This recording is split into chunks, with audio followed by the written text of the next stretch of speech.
Hello दोस्तों, स्वागत है आपका मेरे यूट्यूब चैनल पूजा पाठ में। दोस्तों, आज हम पौष मास कथा अध्याय 7 सुनाने जा रहे हैं। तो चलिए करते हैं कथा को शुरू। एक गांव में पारो नाम की एक गरीब विधवा महिला रहती थी। उसका एक पुत्र था। वह इतनी गरीब थी कि घर में 4 बर्तन भी ढंग के नहीं थे। अभी लड़का छोटा था। पारो ने बड़े ही प्यार से उसका नाम नसीब सिंह रखा था, मगर वह इतना बदनसीब था कि उसके पैदा होने के कुछ ही समय बाद एक बीमारी से उसके पिता की मृत्यु हो गई थी। पारो अमीर घरों में चौका बर्तन आदि करके उसे पाला करती थी।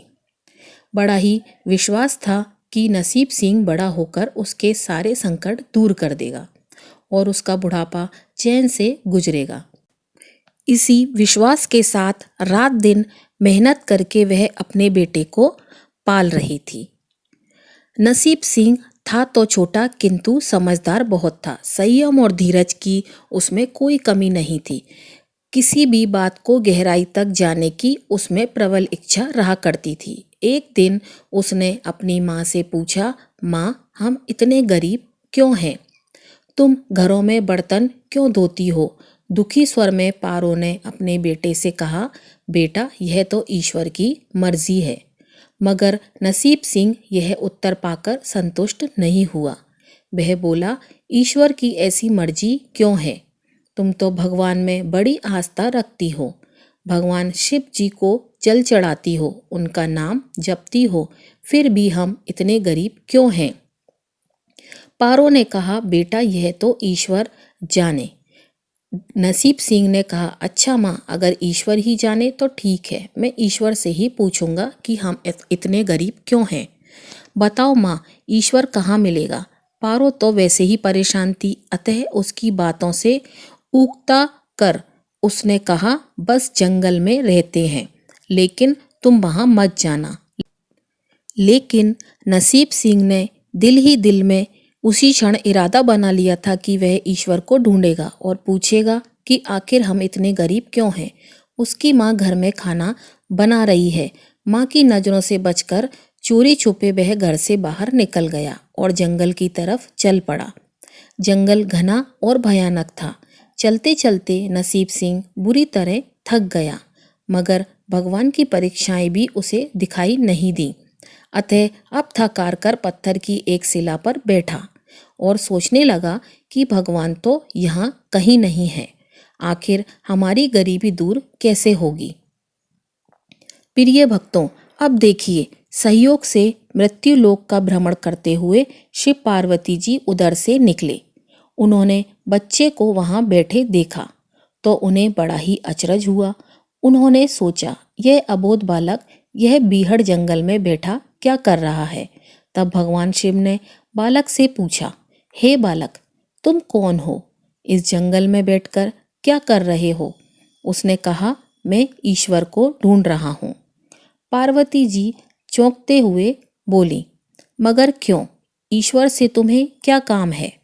नसीब सिंह ने कहा कि मैं उनसे पूछना चाहता हूँ कि हम इतने गरीब क्यों हैं?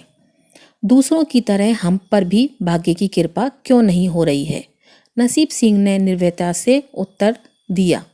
माता पार्वती और भगवान शिव जी उस बच्चे का साहस देखकर बहुत ही प्रसन्न हुए। माता पार्वती तो करुणा की सागर हैं। उन्हें उस बच्चे पर बहुत ही दया आई और भगवान शिव से बोली, हे प्रभु, इस बालक का कुछ कीजिए। तब भगवान शिव ने कहा, हे प्रिय, हे उमा, हम कुछ नहीं कर सकते, क्योंकि इसके भाग्य में यही सब लिखा है। भाग्य देवता के लेख के अनुसार इसे ऐसा ही जीवन भोगना पड़ेगा। यह सुनते ममतामयी माता पार्वती ने कहा, हे प्रभु, नहीं नहीं, स्वामी, आपको कुछ करना ही होगा। माँ पार्वती हट कर बैठी। तब भगवान शिव बोले, हे पार्वती, जिद ना करो। यदि हम उसे कुछ दे भी देंगे तो वह इसके पास नहीं रहेगा। इसे वैसा ही जीवन जीने दो जैसा भाग्यदेव ने लिखा है। माता पार्वती फिर से दुखी होते हुए बोली, हे प्रभु, इसकी गरीबी दूर करने के लिए आपको इस पर कृपा करनी चाहिए। जब माता पार्वती जिद करने लगी तो भगवान शंकर ने बच्चे को एक हार दिया। हार पाकर नसीब सिंह बहुत ही प्रसन्न हुआ और खुशी खुशी अपने घर चल दिया। अब माँ पार्वती संतुष्ट थीं कि उन्होंने एक अबोध बालक की मदद की और अब उसके दिन सुधर जाएंगे। लेकिन त्रिकालदर्शी भोलेनाथ जानते थे कि वह हार उसके पास रहेगा ही नहीं। चलते चलते नसीब सिंह के पेट में अचानक दर्द उठा और वह सोच के लिए इधर उधर देखने लगा। उसने भगवान शिव का दिया हुआ हार पत्थर की एक शिला पर रख दिया और झाड़ियों के पीछे चला गया। तभी एक चील कहीं से उड़ती हुई आई और उस हार को उठाकर ले गई। अरे मेरा हार, अरे मेरा हार, यह कहते हुए नसीब सिंह चिल्लाने लगा।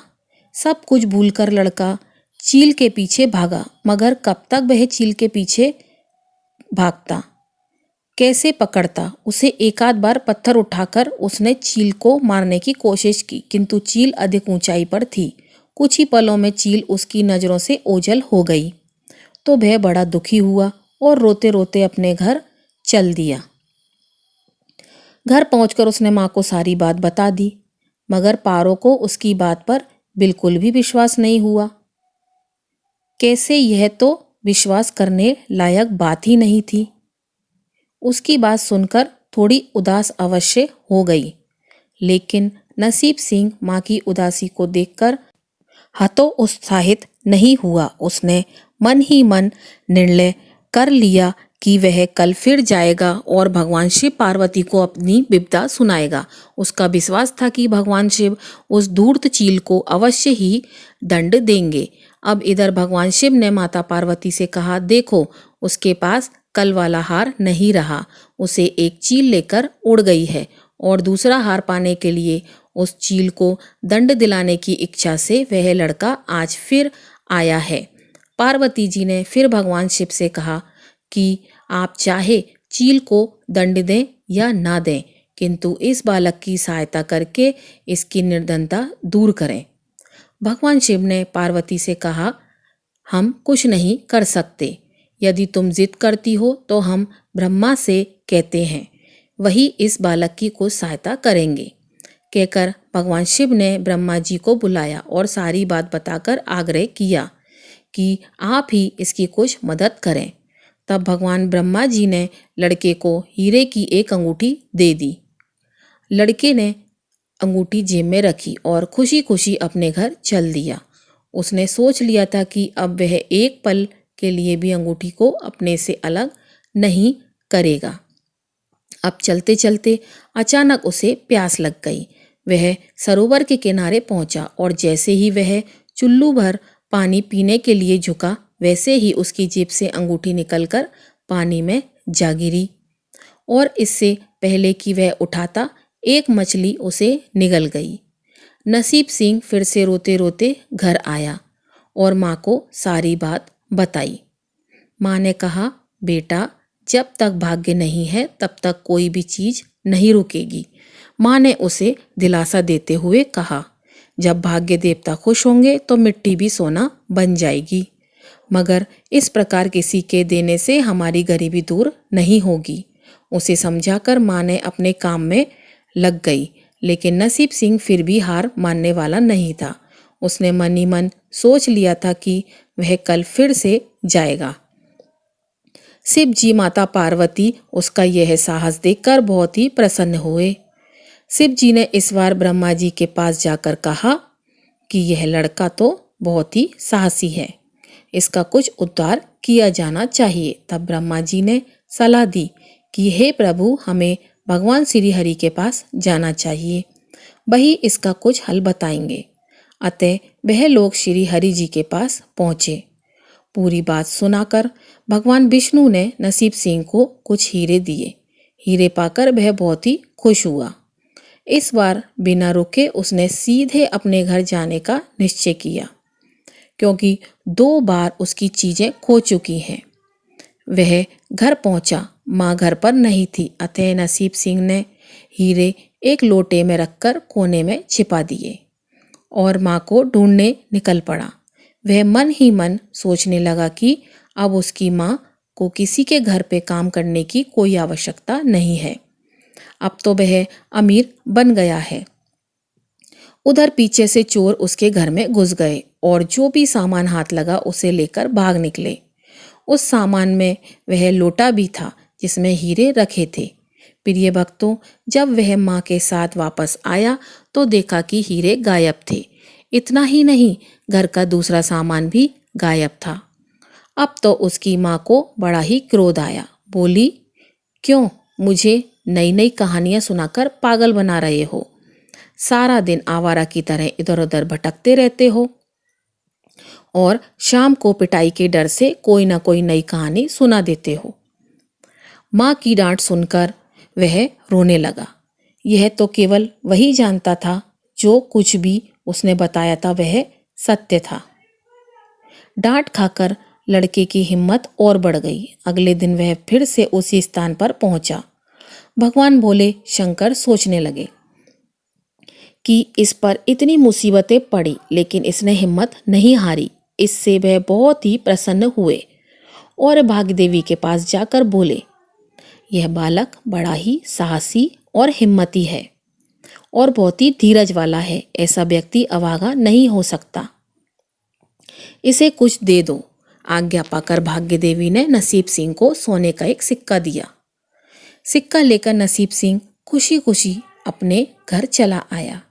जब उसने घर जाकर वह सिक्का अपनी माँ को दिया तो उसकी माँ बड़ी ही प्रसन्न हुई, क्योंकि उस पर भाग्य देवी की कृपा हो गई थी। अतः सारे काम ही अपने आप शुभ होने लगे। दूसरे दिन ही एक मछली वाला उसके गांव में मछली बेचने आया तो लड़के की माँ ने वही सिक्का देकर मछली खरीद ली। उसकी माँ ने मछली का पेट चीरा तो वह अंगूठी निकली जो ब्रह्मदेव ने दी थी, जो उसकी जेब से तालाब में गिर गई थी। माँ ने अंगूठी संभाल कर रख ली और नसीब सिंह से बोली, जा बेटे जंगल से थोड़ी लकड़ियां ले आ, आज से घर में ईंधन बिल्कुल नहीं है। लड़का कुल्हाड़ी लेकर जंगल की ओर चल दिया। वहां जाकर जिस पेड़ पर लकड़ी काटने के लिए चढ़ा वहां उसी चील का घोंसला था जो उसका हार उठाकर ले गई थी। लड़के ने देखा कि चील के घोंसले में उसका हार है। लड़के ने देखा कि चील आसपास नहीं है तो नसीब सिंह ने अपना हार उठा लिया और थोड़ी बहुत लकड़ियां जो पेड़ के आसपास पड़ी थी वही उठाकर घर की ओर चल दिया। हार पाकर माँ को बहुत ही प्रसन्नता हुई। अब तो देखते ही देखते उनके दिन बदल गए। किसी चीज का कोई अभाव ना रहा।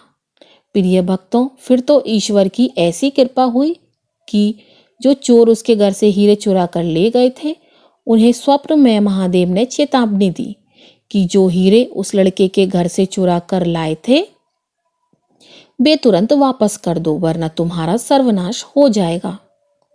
चोर उसी दिन हीरे उसके घर पर दे गए और अपनी गलती के लिए क्षमा भी मांगी। इस प्रकार नसीब सिंह ने अपने घर के पास में ही महादेव भोलेनाथ का बड़ा ही सुंदर मंदिर बनवाया। महादेव की कृपा से अब तो उसके घर दिन दोगुनी रात चौगुनी तरक्की होने लगी। उसका घर अन्य धन से भर गया। सभी सुखपूर्वक जीवन व्यतीत करने लगे। तो बोलिए ओम नमः शिवाय। ओम नमः पार्वती पते हर हर महादेव। तो चलिए दोस्तों, आगे की कथा का श्रवण करते हैं। स्कंद पुराण में साफ तौर पर लिखा गया है कि जो मनुष्य विष्णु भगवान, शिव, दुर्गा, सूर्य और श्री गणेश इन पांचों देवी देवताओं की आराधना करता है उसे किसी भी प्रकार से भय नहीं होता है। वह स्वर्ग का अधिकारी होता है, धन का स्वामी, पुत्र पुत्री से भाग्यशाली होता है। तो आज हम उन्हीं पांचों देवी देवताओं में से दो प्रमुख देवताओं की कल्याणकारी कथा का श्रवण करेंगे, जिसमें जीवन ज्योति प्रदान करने, मनुष्यों में ऊर्जा जीवन देने वाले सौभाग्य आरोग्य के देवता सूर्य भगवान की कथा का रसपान करेंगे और जगत के पालनकर्ता, धन लक्ष्मी सुख सफलता देने वाले प्रभु श्री विष्णु की परम आनंदमय कथा प्रिय भक्तगणों, सभी सुखों की प्राप्ति के लिए श्रवण करते हैं। आज की पावन पौराणिक कथा आप जितने भक्तगण कथा को सुन रहे हैं, वीडियो पसंद आए तो वीडियो को लाइक भी कर दीजिएगा। हरे कृष्णा।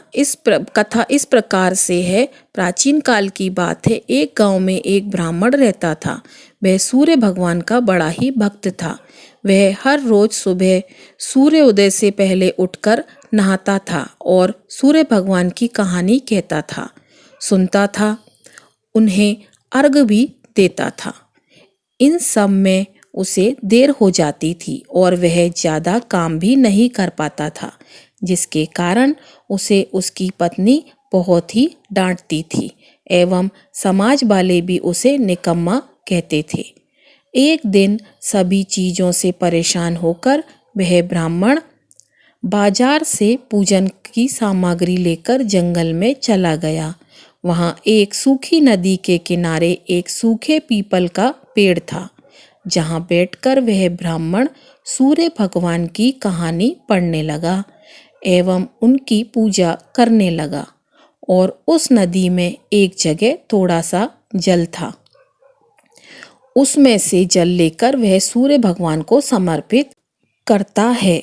जैसे ही उसके द्वारा चढ़ाया गया जल नदी और पीपल के पेड़ पर गिरता है, वैसे ही नदी साफ पानी से भर जाती है और पीपल का पेड़ हरा भरा हो जाता है। तभी सूर्य भगवान उस नदी के जल में प्रकट होकर कहते हैं, हे ब्राह्मण, मांग, क्या मांगता है। ब्राह्मण ने यह सुनकर सोचा कि यह आवाज किसी भूत प्रेत की तो नहीं है। यह सोचकर ब्राह्मण वहां से भाग जाता है। तब वह घर जाकर यह सारी बातें अपनी पत्नी को बताता है। तब उसकी पत्नी समझ जाती है कि सूर्य भगवान ने इन्हें दर्शन दिया है। ब्राह्मण की पत्नी उसे समझाती है और कहती है, सूर्य भगवान आपसे प्रसन्न होकर आपको वरदान देना चाहते हैं, तभी तो वे प्रकट होकर तुमसे कुछ मांगने के लिए बोल रहे थे। तब ब्राह्मण अपनी पत्नी से कहता है, मैं वरदान में क्या मांगूं, बताओ। उसकी पत्नी कहती है कि कम शब्दों में जितना हो सके मांग लो। और ब्राह्मण को सूर्य भगवान से यह मांगने को कहती है कि अपने महल के अंदर सोने के पालने में पोते को दासियों द्वारा खिलाते हुए अपनी आंखों से देख पाऊं। प्रिय भक्तगणों, अब वह ब्राह्मण उसी जंगल में फिर से जाता है। वह जंगल में जाता है और सूर्य भगवान की कहानी कहता है। तभी भगवान सूर्य फिर से प्रकट होकर ब्राह्मण से वरदान मांगने को कहते हैं। तब ब्राह्मण अपनी पत्नी द्वारा बताए गए शब्दों को सूर्य भगवान को कहता है, मेरे सोने के महल में सोने के पालने में पर पोते को दासियां द्वारा खिलाते हुए देखूं। प्रिय भक्तगणों, ब्राह्मण की पत्नी द्वारा बताई गई बातों को सुनकर सूर्य भगवान कहते हैं, देखने में तो तू बड़ा भोला भाला लगता है, पर एक ही बार में सब कुछ मांग लिया। सूर्य भगवान ने कहा, जा, तेरी इच्छा पूर्ण होगी। ब्राह्मण जब जंगल से वापस अपने घर को आता है तो देखता है कि उसकी टूटी हुई झोंपड़ी महल बन गई है और उस महल में दास दासियां आ रहे हैं, जा रहे हैं। ब्राह्मण पास में बैठी एक बूढ़ी मैया से पूछता है, माँ, यहाँ तो मेरी झोंपड़ी हुआ करती थी और यहाँ अचानक महल कहाँ से आ गया। उसी समय महल की खिड़की से एक सुंदर सी महिला गहनों और सुंदर वस्त्रों से लदी हुई बाहर आई और ब्राह्मण से आकर बोली, अजी आओ, यह आपका ही घर है। सूर्य भगवान ने हमारी मनोकामना पूर्ण कर दी। इतना धन देखकर ब्राह्मण ने उस महिला से कहा, इतना धन का हम क्या करेंगे। तब उसकी पत्नी ने कहा, धन से क्या नहीं होता, दान पुण्य यज्ञ होम करेंगे। फिर ब्राह्मण ने अपने धन का इस्तेमाल पूजा पाठ एवं पुण्य कार्यों में किया।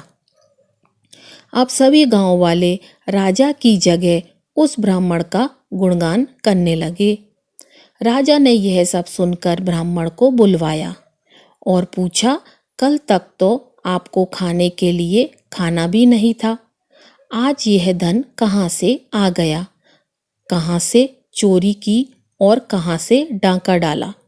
ब्राह्मण ने कहा, यह सब तो सूर्य भगवान की कृपा और उनकी कहानी कहने सुनने का फल है। उस राजा का भी कोई पुत्र नहीं था। उसने सूर्य भगवान की पूजा की, आराधना शुरू कर दी और उनकी कथा कहानी भी कहने और सुनने लगा। और इस प्रकार सूर्य भगवान ने राजा को एक सुंदर सा पुत्र दिया और उसका परिवार सुख से भर गया। जय हो सूर्य भगवान। हे सूर्य भगवान, अपने सभी भक्तों का कल्याण करो। ओम नमो भगवते वासुदेवाय नमः। प्रिय भक्तगणों, अब आप श्रवण करेंगे भगवान विष्णु की कल्याणमयी सुख संपत्ति देने वाली रोचक कथा। किसी नगर में एक राजा रहता था। उस राजा की 7 बेटियां थीं। उस राजा के राज में प्रजा बहुत ही सुखी थी। उसके राज में प्रजा को कोई तकलीफ नहीं थी। एक दिन राजा के मस्तिष्क में एक विचार आया। राजा ने अपनी 7 बेटियों को बुलाया और अपनी सभी बेटियों से पूछा, पुत्री, यह बताओ तुम लोग किसका दिया खाती हो। राजा की 6 बेटियों ने उत्तर दिया, पिताजी, हम सब आपका दिया हुआ खाते हैं और आपका ही दिया हुआ पहनते हैं।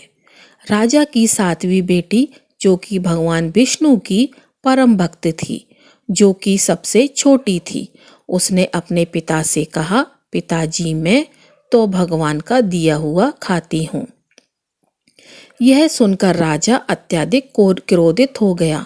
उसने कहा कि सबको मैं खिला रहा हूँ और यह कहती है कि मैं भगवान का खाती हूँ। राजा ने अपनी 6 बेटियों का विवाह राजघराने में किया, लेकिन अपनी 7वीं बेटी का विवाह एक गरीब लकड़हारे से कर दिया, जो कि जंगल से प्रतिदिन जाकर लकड़ियां काटता था। वह किसी कारणवश बीमार हो गया था। वह लकड़हारा एक कदम भी आगे नहीं चल पा रहा था।